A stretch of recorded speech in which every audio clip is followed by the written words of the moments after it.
sincérité des frères et des sœurs. T'as des gens, ils font semblant. La communauté afro, pour eux, c'est un marchepied pour se donner de l'importance, mais ils en ont rien à faire.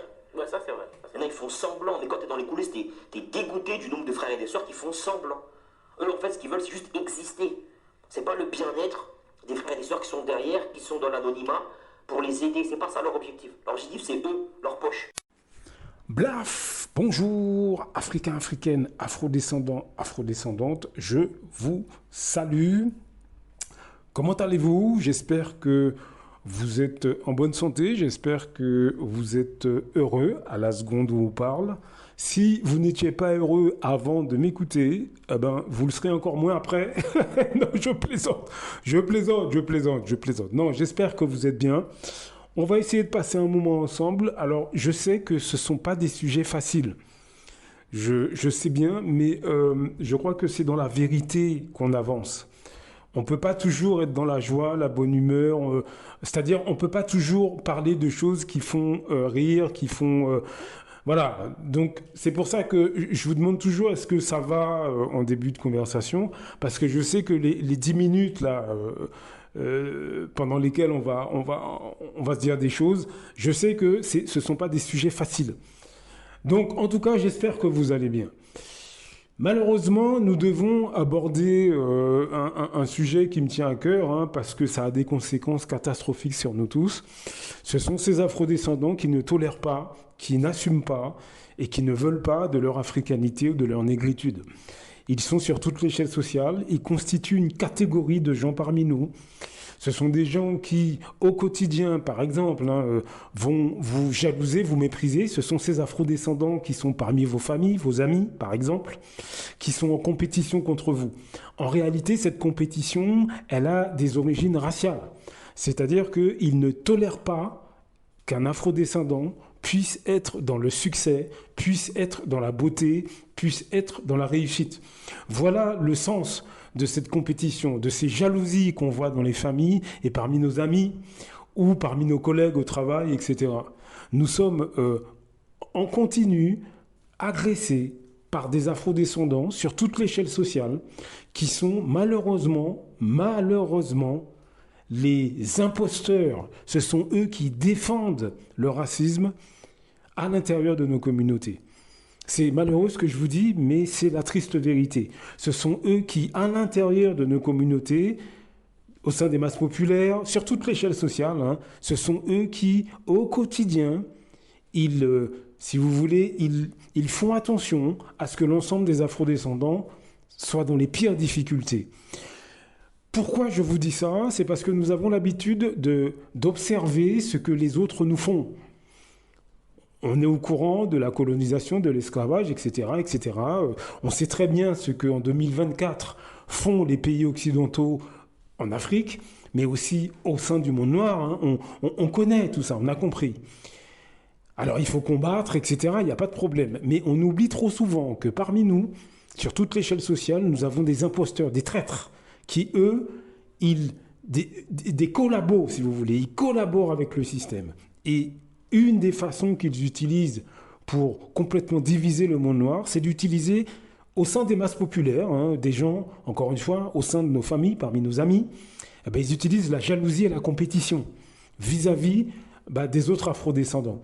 Vous voulez monter une entreprise, ils vous calomnient, ils vous combattent. Vous voulez même défendre l'histoire du monde noir même. Ils vous combattent, ils viennent vous rappeler que vous êtes un primate. Pourquoi même vous abordez ces sujets? Il faut que vous compreniez que la négrophobie, la haine raciale, etc., vient aussi de la part d'une catégorie d'afrodescendants qui ne vous supportent pas. Vous, moi et tous ceux qui nous ressemblent. Ils ne nous supportent pas. Ce sont des gens qui se vantent d'être clairs de peau, ils se vantent d'être métissés. Ce sont des gens, par exemple, ce sont des gens qui, par exemple, moi je suis martiniquais, à la Martinique, vous avez une catégorie de Martiniquais négrophobes, dédaigneux. Ils ont un plaisir infini à s'appeler chabin, à s'appeler mulâtre, alors que, comme je l'ai déjà dit, ce sont des mots insultants. Ce sont des bovins, des ruminants, je crois, à la base. L'étymologie de ces mots, ça vient du monde animal. Est-ce que vous comprenez? Faites vos recherches. Chabin, mulâtre, etc. ça vient du monde animal. Mais ils continuent d'utiliser ces mots comme si c'était valorisant. Et en plus, ils sont racistes. C'est de la négrophobie. Parce que c'est pas le fait qu'ils utilisent le mot, c'est de la façon dont ils utilisent le mot. Ils sont fiers de s'appliquer ces mots à eux-mêmes. Alors que très souvent, ils sont pas plus clairs de peau que les autres, hein, mais dans leur tête. C'est parce que ce type de Martiniquais, quand il voit un autre Martiniquais, ce qu'il voit, c'est un primate. Donc il ne veut pas. Il faut qu'il fasse une différence entre le primate et lui. Est-ce que vous comprenez ? Voilà où nous en sommes. Pareil, ça c'est dans toute la Caraïbe que vous trouvez ça, et également en Afrique, bien évidemment. En Afrique, ils vont, par exemple, les gens qui vous voient comme des primates, qu'est-ce qu'ils vont faire ? Ils vont se mettre des faux cheveux sur la tête pour mettre une distance entre eux et vous. Ils vont s'éclaircir la peau. Ils vont valoriser l'occidental.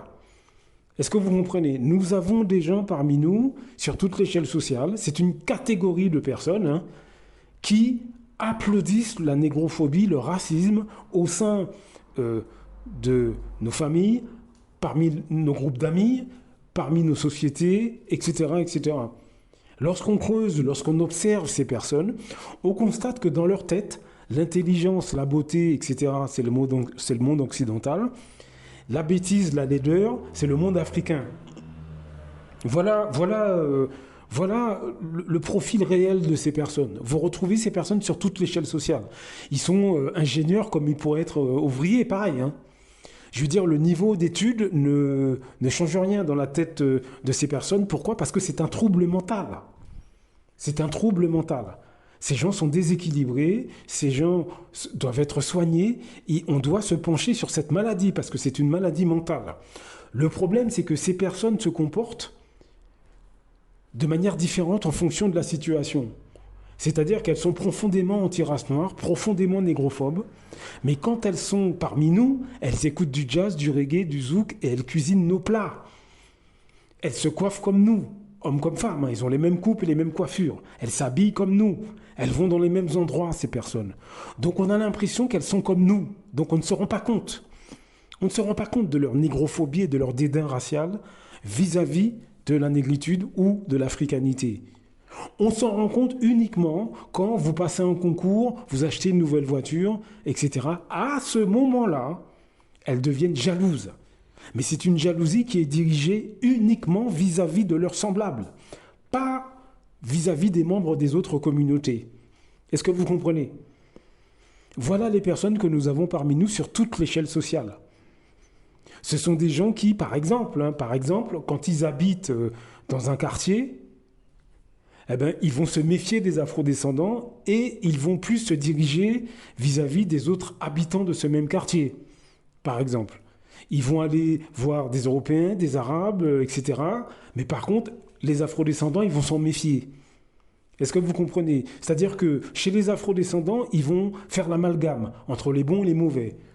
Tous dans le même sac, de toute façon, ces gens-là, ce sont des primates. Mais par contre, au sein des autres communautés, à ce moment-là, ils font la différence entre les gentils et les méchants, par exemple. Est-ce que vous comprenez ? Un bon exemple de ça, c'est au niveau de beaucoup de femmes noires en France. Elles crachent sur l'homme noir. Pour elles, l'homme noir, c'est un babouin, hein, c'est quelqu'un vraiment... c'est un primate, quoi, c'est pas la peine. Voilà, bon... Elles ne font aucune différence entre les hommes noirs qui tiennent la route et les hommes noirs qui ne tiennent pas la route. Mais vous remarquerez qu'au sein des autres communautés, à ce moment-là, elles font la différence entre les bons et les mauvais. Vous voyez ? Ça, c'est flagrant, hein, vous pouvez le vérifier à n'importe quel moment, ça. Hein. Là, je parle des femmes noires, mais je pourrais parler des hommes noirs également. Chez les hommes noirs, eux, ce qu'ils vont mettre en avant, c'est constamment la clarté de la peau. Extrêmement négrophobe, ce type d'homme noir. Hein. Est-ce que vous comprenez ? Ils vont critiquer la femme noire dans son phénotype. Eux, ils veulent les cheveux de la princesse de Disney, ils veulent la peau de la même manière que les présentatrices des télés.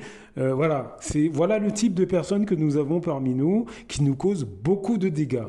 Mais il faut comprendre que au niveau de l'intelligence, au niveau de la cognition, ces gens estiment que le monde occidental, c'est l'intelligence, la beauté. Chez l'Africain, d'une manière générale, quand je dis Africain, c'est Afro-Caribéen, Africain, etc. Eh ben là, c'est la laideur, la beauté. La laideur, c'est la laideur, c'est l'échec, bref, ça a jeté à la poubelle. Il faut bien comprendre que ces personnes-là expriment leur mentalité au quotidien, dans leur comportement. La jalousie, la méchanceté, la compétition vis-à-vis de leurs semblables uniquement, uniquement.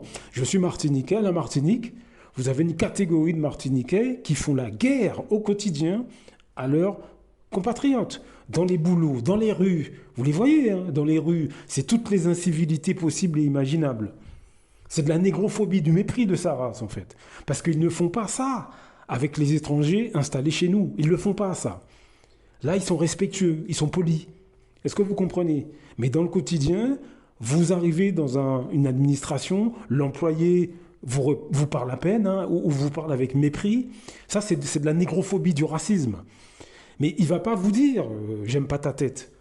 Non, mais dans son comportement, il va vous le faire comprendre. Vous allez dans des magasins, dans des restaurants, vous vous promenez dans les rues, vous voyez comment ce type de Martiniquais interagit avec son compatriote, qu'il ne connaît pas, parce que s'il vous connaît, il fait semblant d'être sympa avec vous.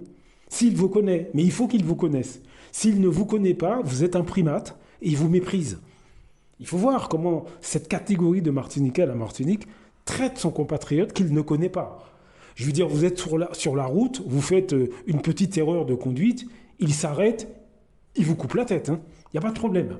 Mais si c'est quelqu'un d'une autre communauté, d'une autre race, extérieure au monde noir, il est poli, respectueux, et là, il n'y a pas de problème. Ce comportement-là, vous le retrouvez dans tout le monde noir. Hein. Ce n'est pas que chez les Martiniquais. Hein. Les Africains, c'est pareil. J'ai des amis qui viennent de différents pays d'Afrique qui me racontent les mêmes choses. Donc voilà ce type de personnes que nous avons entre nous.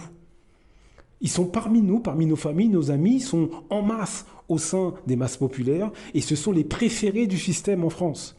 Au sein du système français et francophone d'une manière générale, on aime ce type d'Africains ou d'Afro-Antillais, d'Afro-Guyanais, etc. C'est ce type de personnes qu'on apprécie. Vous voyez? Mais en fait, ce sont des négrophobes racistes au même titre qu'un raciste qui viendrait d'ailleurs. C'est exactement la même chose. La difficulté, c'est qu'ils ont nos têtes. Et ils utilisent nos cultures comme costumes, si vous voulez, comme décor de cinéma pour nous faire croire qu'ils sont comme nous, qui font partie de nos communautés, de nos cultures, alors que ce n'est pas le cas. Voilà le problème que nous rencontrons. Donc la première chose, c'est déjà de parler de ce type de personnes dans tout le monde noir, toute l'Afrique, toutes les Antilles, partout en France. Les afrodescendants doivent parler et mettre en lumière les caractéristiques de ce type de personnes. On doit apprendre à les repérer. Parce qu'encore une fois, ce sont des gens qui sont malades. C'est une maladie mentale. Lisez Frantz Fanon, Peau noire et masque blanc. Lisez tous ces auteurs africains ou antillais qui traitent de ce sujet. Et vous verrez par vous-même. Vous verrez par vous-même. Ce sont ces gens-là qui nous tiennent vraiment, vraiment dans les pires difficultés depuis plusieurs générations. Donc faites attention, enquêtez par vous-même sur ce que je viens de dire, ne me croyez pas sur parole, enquêtez. Blaf, à très bientôt. Beaucoup d'Africains se lèvent contre des autres Africains. C'est généralement à travers la corruption. L'Europe, l'Occident le sait. La meilleure façon de faire tomber un Africain qui se lève pour les intérêts des Africains, il faut aller corrompre ses amis ou ses compatriotes. C'est comme ça, c'est toujours à cause de l'argent. Celui qui a fait tomber Sankara, il a fait beaucoup. C'est parce qu'il voulait être Sankara à la place de Sankara.